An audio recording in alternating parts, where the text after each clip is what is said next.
Lesbian detective. Unsolved cases. She's still missing. Yeah, they haven't found her yet. Well, let's talk about it. They say he vanished without a trace. Could it be a psychotic break? Or a tragic accident? Police don't know where the body went. Unsolved murders, body still missing. That's unheard. Where's the witness? Lesbian detectives, what's going on? City on high alert, this out the norm. He did what, the who? Man, that ain't real, these crimes ain't true. Then come uncover these theories with us. We live right now, tuning in is a must. Right now. Lesbian detective, lesbian detective. We about to start the show, so get your popcorn ready, let's go. Pay attention to the message I present to you, the lesbian detectives. This is Lesbian Detectives. I'm Sierra. And I'm Elizabeth. And we are here talking about missing and unsolved murders. We are discussing cases that you have forgotten about or never even heard of. So sit back, relax, and let's start this podcast.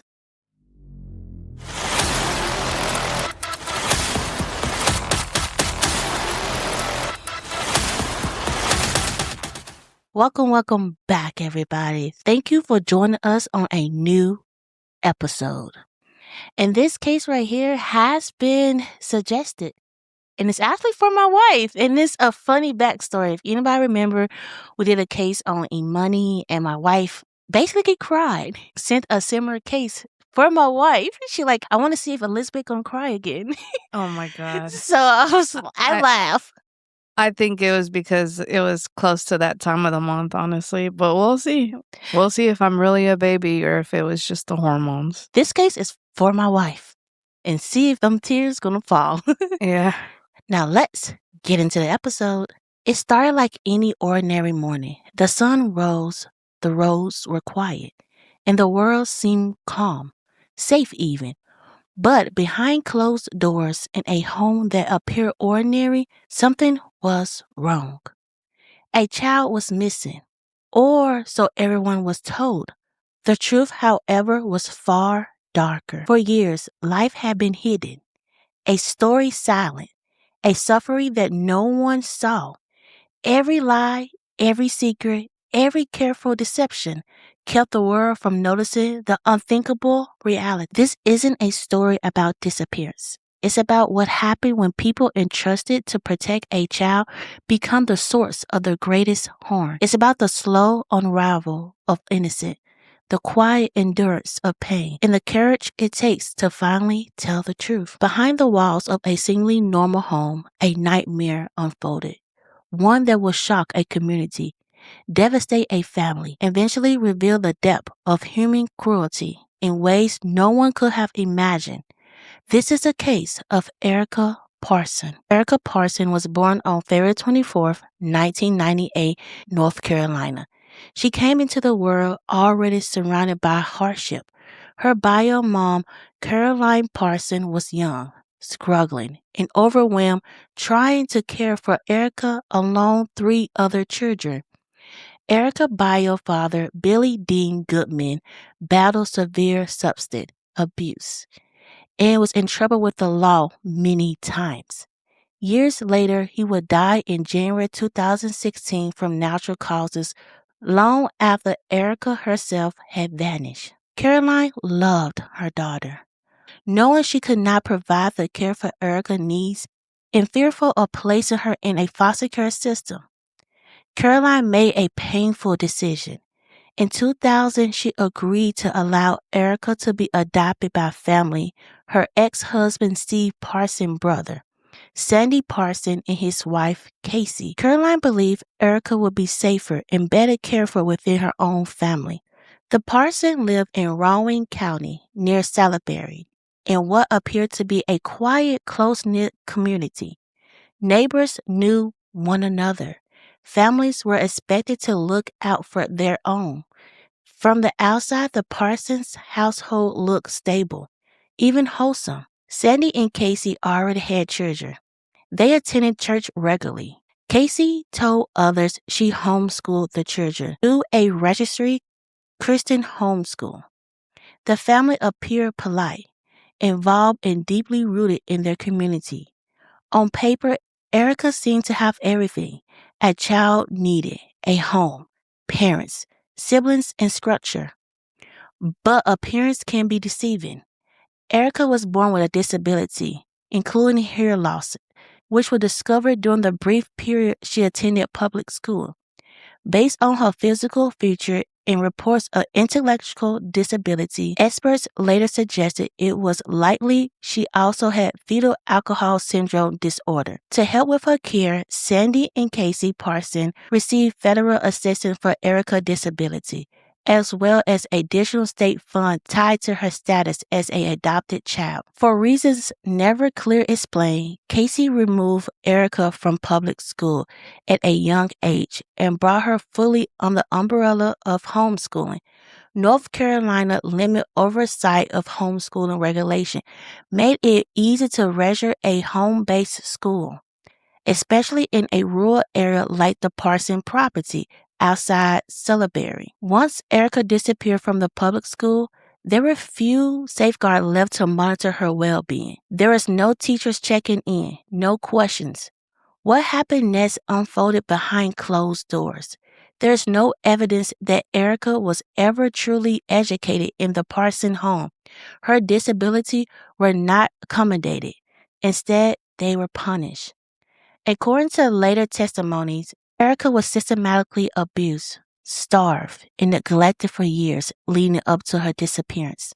She was often locked inside a closet, separated from the rest of the family, and fed dog food. While others gathered for meals or outing, Erica was left behind, unseen, unwanted, and forgotten. For a long time, no one outside the house knew. When the case finally came to light, family members began to speak. Witnesses told investigator Casey Parsons openly hated Erica. She excluded her from the family activities and treated her as a burden rather than a child. Casey's sister, Robin Ashley, will later testify in court that Casey couldn't stand the sight of Erica's face.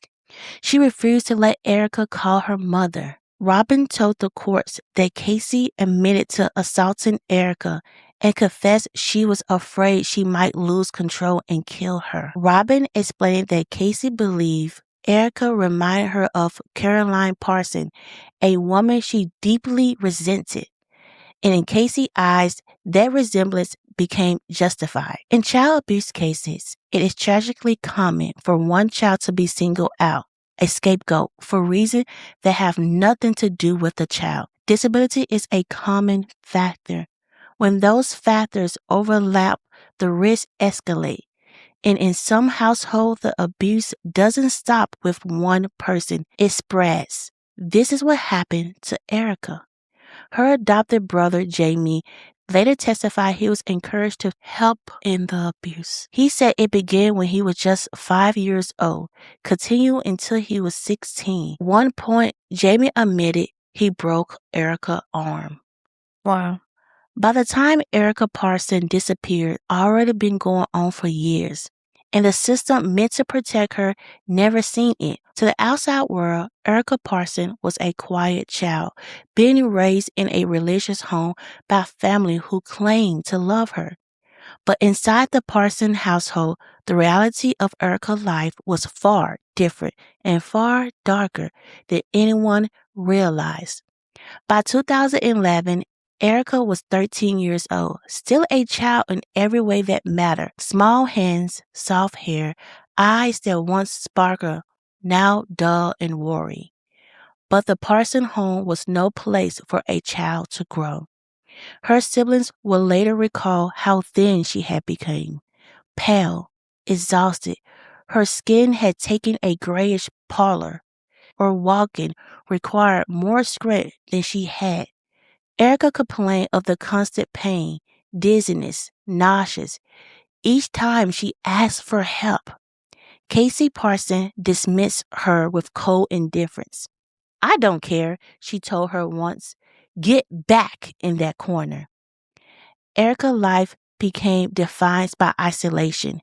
She ate separately from the family, sometimes receiving only scraps of leftovers. She slept alone in a small, empty room. She was forbidden from joining her siblings in normal activities, even playing. And the abuse, it continued. She was forced to stand for hours, often barefoot on hot pavement, until her feet blistered and bled. Minor mistakes, only simply asking for food, could result in her beaten or prolong a punishment.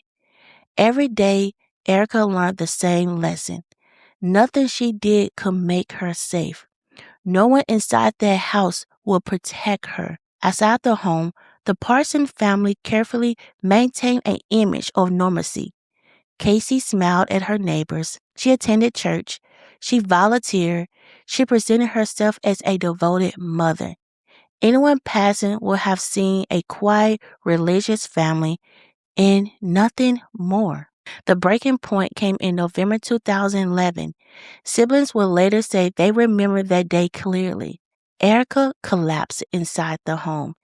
Casey and Sandy Parsons left the house for several hours.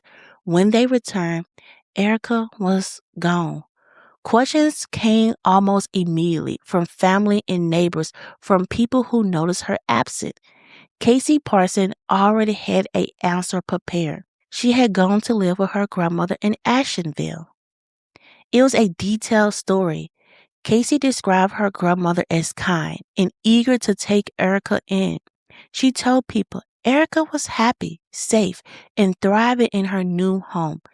The story sounded believable. It was repeated calm and consistent. It was also completely false. There was no grandmother, no move, no new life. Casey and Sandy Parsons maintained their lie precisely. Every question was met with the same explanation. Every concern was brushed aside, and it because Erica had already been isolated from school, doctor, and much of the outside world. There were few systems left to challenge the story. For nearly 2 years, that lie concealed the truth. During that time, Erica's absence was met with no urgency or investigation, but with silence. No missing person report was filed. No welfare check was demanded. No alarm was raised loud enough to reach her. And in that silence, Erica Parsons simply vanished. To the outside world, that lie worked. Casey and Sandy Parsons appeared calm, composed, and normal. They showed no visible urgency, no public panic. And then, nearly 2 years after Erica disappeared, they took their story even farther onto national television. In August 2013, Casey and Sandy appeared on Dr. Phil, repeating the same explanation they have been given privately since 2011. On camera, they spoke about Erica with practiced calm, describing her grandmother and portraying Erica as a child who was safe, happy, and thriving away from home. They framed the situation as a difficult but loving decision. They smiled as they spoke. They presented themselves as concerned parents who had done what they believed was best for their child. To the viewers watching at home, the story sounded plausible. Many believed them. But what the audience did not know, and what Casey and Sandy carefully avoided, was that no one outside the Parsons household had seen or spoken to Erica in nearly 2 years. There was no school records, no medical visits, no contact with relatives, no proof that she was alive at all. The appearance on television did not reveal the truth. It buried it deeper. Every time Casey and Sandy repeated their story, it reinforced the illusion that Erica was somewhere safe and unreachable. And for a little while longer, that illusion held. But the truth was closing in. Meanwhile, Jamie Parsons was crushed. He had watched his sister vanish, piece by piece, year after year, and the world, even on national television, was being fed lies about her well-being. For nearly 2 years, the facade allowed Casey and Sandy Parsons to continue collecting government benefits meant for Erica, approximately $634 per month. Frustration and despair turned into action. On July the 30th, 2013, Jamie did what no one else had done. He filed the missing persons report for Erica Parsons with the Rowan County Sheriff's Office. Nearly 20 months had passed since she was last seen. Jamie told investigators what he knew. The story about the grandmother made no sense. No one had ever met this woman, and Erica had been isolated from everyone outside the home for years. His report sparked immediate concern, but investigators quickly realized the case was anything but straightforward. By the time authorities arrived at the Parsons home on Miller Chapel Road, Erica had not been seen in nearly 2 years. The sheriff's office teamed up with the FBI, forming a joint task force to examine every angle. The first search revealed disturbing evidence. Sections of drywall had been removed from a closet, with stains that appeared reddish and required forensic testing. Baseboards were marked in suspicious ways, raising further questions. A pair of jeans with stains matching the wall markings were recovered. No personal items belonging to Erica were found. No clothing, no school materials, nothing to indicate a teenage girl had been living in the house. It was as if she had been systematically erased. Every room in the house seemed carefully curated to leave no trace of her existence. Investigators began interviewing neighbors, teachers, and relatives. Slowly, a picture emerged. Erica had been isolated, terrified, and invisible. But without someone inside the family willing to speak, the full horror remained out of reach. The breakthrough came in May 2016, nearly 5 years after Erica's disappearance. Brooke Parsons, the oldest sibling, finally came forward. She told FBI she had lived under constant fear, repeating the lies her parents demanded she tell, terrified of what might happen if she spoke the truth. Her testimony painted a devastating, detailed portrait of the inside life of the Parsons home. Erica was forced to stand barefoot for hours in scorching heat until her feet were blistered and raw. Starved for days, left with scraps or dog food, and sometimes given nothing at all. Beaten for minor mistakes or even asking for food. Denied hygiene, forced to sleep alone in a small, empty room.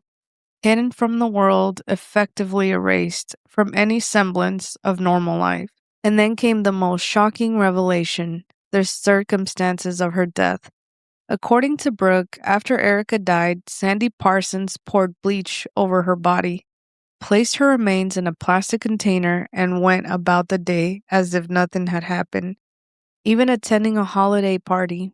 Later, he drove to Peglin, South Carolina, where he buried Erica in a shallow grave. The contrast between the Parsons' public image and the reality inside their home was staggering. On Dr. Phil, Casey and Sandy had appeared loving, concerned, and grieving. Behind closed doors, they were responsible for the death of the child they vowed to protect. When Erica's remains were recovered, the autopsy revealed the depth of her suffering. Multiple fractures in various stages of healing, showing repeated abuse over time.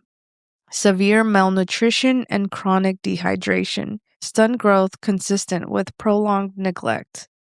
Untreated infections, organ trauma, and evidence of ongoing physical punishment. Signs of prolonged emotional abuse, fear, isolation, and terror etched into her body. Even seasoned investigators were shaken. Sheriff Kevin Orton described the case as cruelty and deception beyond belief. No detail of the Parsons' deception could prepare authorities for the physical reality of what Erica had endured. In August 2019, Casey Parsons finally faced justice. After years of denials, she entered the Rowan County Courthouse and simply said, "I am guilty." Her sentencing reflected the gravity of her crimes: life in prison without parole, plus 23 additional years for child abuse, concealment of death, and obstruction of justice. Sandy Parsons' trial followed, despite his defense attempts to portray him as a passive, manipulated husband.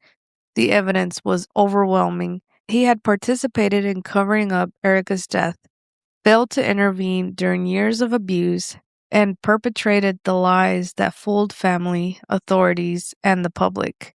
In February 2020, he pleaded guilty to second-degree murder and related charges. He was sentenced to a minimum of 33 years in prison, ensuring he would be at least 82 before any chance of release. Even with justice served, the loss of Erica remained permanent. Her siblings, Jamie, and everyone who knew her were left to live with the pain of a tragedy that could have been prevented. The Parsons home on Miller Chapel Road now stands empty, a silent reminder of the horrors that took place inside. Yet Erica's story has not been forgotten. Her death prompted critical review of child welfare systems across multiple states, highlighting how abuse can remain invisible even to those closest. Social services, law enforcement, and communities have examined failures exposed by her case, emphasizing vigilance and accountability. Jamie Parsons has said repeatedly that the case is about more than punishment. It is about responsibility, ensuring no child is invisible, no suffering ignored, and no warning signs dismissed. The Dr. Phil episode, once a symbol of the Parsons manipulation, now serves as a haunting reminder. Appearances can deceive. A smiling parent, a polished story, a television audience. None of it guarantees safety or love. Erica Lynn Parsons' life was stolen, hidden, and erased. But her story lives on. Her suffering demands action. Her voice calls for vigilance, and her memory ensures that one child's tragedy can serve as a warning to protect countless others. Jamie's hope is that, though telling her story, no child will ever be again silenced, unseen, or forgotten. Before we end this case, let's take a moment to sit with the weight of Erica Parsons' life. A life stolen, silenced, and hidden in plain sight. Her story is not just a tragedy of one child, it's a reminder of all the children who suffered quietly, unseen, and unheard. Her siblings survived, and through their voices, the truth came out. Jamie's courage to speak, and Brooke's bravery to finally tell what she knew, brought justice even if it came too late for Erica. As we close this episode, we remember her absence, her suffering, and the innocence she was never allowed to keep. We remember behind every news headline, every statistic, there is a child like Erica, someone who deserves love, safety, and a life she was robbed of. Let Erica's story stay with you. Let it remind us all to see the children around us, to listen and to act, because in the silence, inaction can be deadly. And in remembering Erica, we honor her life and the responsibility we all share. This is the case of Erica Parsons. Now let's get into some theories. Theories. Let's get into some theories. Everyone is a suspect until proven guilty. Let's get into some theories. Let's begin detectives. What type of thoughts you thinking? What theories running through your mind? I'm thinking all types of suspicion. Uncover the truth, what we can find. Witness say they saw somebody creeping out the back door. What you think they did it for? That's so crazy, I'm not sure. They found a car, where could she be? Here go another puzzle piece. Researching through your history. It's plenty unsolved mysteries. Everyone is a suspect until proven guilty. Let's get into some theories, yeah. Let's get into some theories. Everyone is a suspect until proven guilty. Let's get into some theories. Let's begin detectives. Well, since it's a solved case, we're going to do our opinions. So you or me? Go ahead. I really feel like you should go because this person actually picked this case for you. It's sad. She had a disability. She never knew love. She didn't have her parents.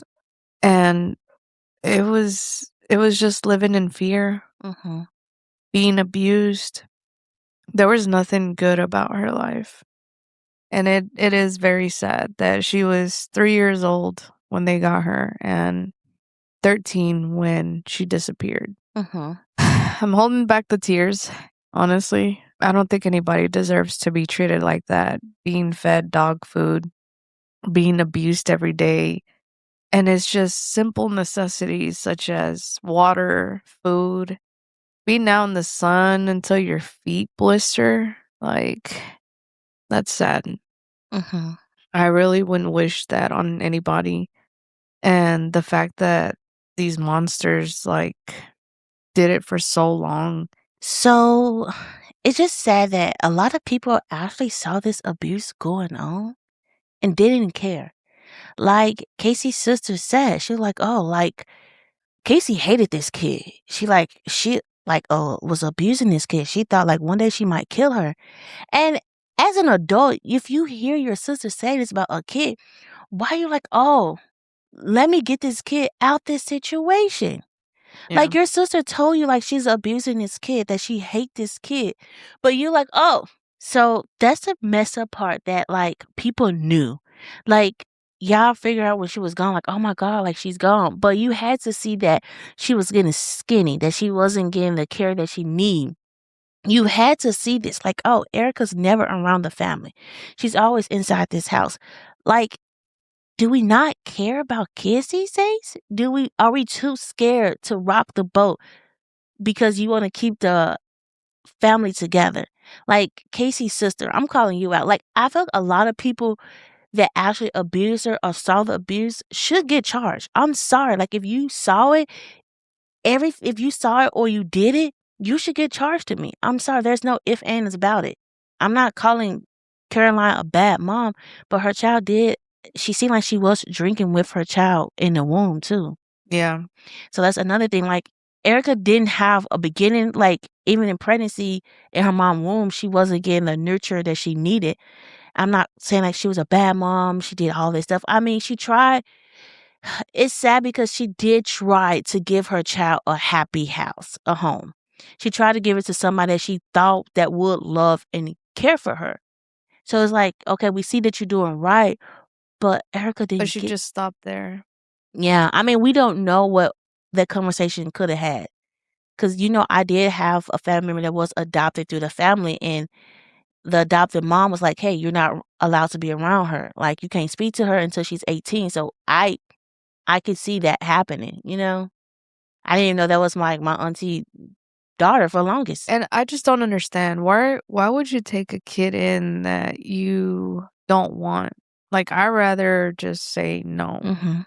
I understand that you want money, but there's different ways to make money, and it doesn't involve hurting a child, especially one with a disability Mhm. that never even had a chance in this world.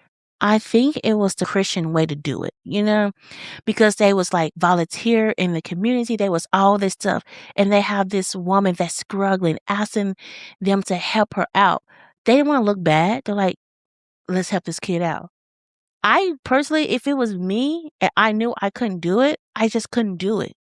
I don't want to I'm not the type of person that would treat a kid any type of way, because I feel like every kid needs love and care for them. But if you couldn't look past the hurt that this person did to your family, don't help them. Right. You abused this child. Now you in jail. And this kid is unalive. She is dead. She didn't from what, birth to 13 till she died, she didn't have a good life. Like, she struggled. And then it's a crazy thing about it. She asked for help. She told her, like, "Hey, I'm sick. I'm dizzy. I'm nauseous. I need help." She was like, no. She didn't care about her. But to me, she that lie could have went on for years if the kids did not speak up. And let me tell you something. Whoever go on Dr. Phil and they love when it's missing, I don't believe nothing they say sometimes. Because there's been so many cases of people going on Dr. Phil and they love when be found, like a year or two later. It's been too many of them. I'm like, you go on Dr. Phil. Is his show even still on air? I'm not sure. Me either. I stopped watching it a long time ago. But why did this episode make you cry a little? It had me a little teary-eyed, but I held back. She had back. Well, thank you, Lisa, for asking us to do this case. Ashley, I feel like you asked my wife to do this case because you really wanted her to cry. And you almost got it. Send another one. Let's see you can get a cry again. But this case, I just feel like it should open up more eyes to children welfare. And I feel like we say that a lot. And the foster care system is still the most messed up system ever. I feel like we really need to help these kids out that's in the foster care system. Help them get the right home, not just a home, the right, correct home for they can survive and thrive. So this is our case, guys. It was a solved case. You didn't hear our theories, but you did hear our opinions. Don't forget, we are on all podcast platforms. We are also on YouTube. Please like, comment, subscribe. Also, give us a 5-star rating on any podcast platform. Follow us on all social media. And just like this case, send me a DM, an email about what case that you would like for us to talk about on our little podcast. This is Lesbian Detectives. I'm Sierra. And I'm Elizabeth. Don't forget, everybody's a suspect. So proven innocent. Lesbian detectives. Unsolved cases. She's still missing. Yeah, they haven't found her yet. Well, let's talk about it. They say he vanished without a trace. Could it be a psychotic break? Or a tragic accident? Police don't know where the body went. Unsolved murders, body still missing. That's unheard. Where's the witness? Lesbian detectives, what's going on? City on high alert, this out the norm. He did what, the who? Man, that ain't real, these crimes ain't true. Then come uncover these theories with us. We live right now, tuning in is a must. Right now. Lesbian detective, lesbian detective. We about to start the show, so get your popcorn ready to go. Pay attention to the message I present to you, the lesbian detectives.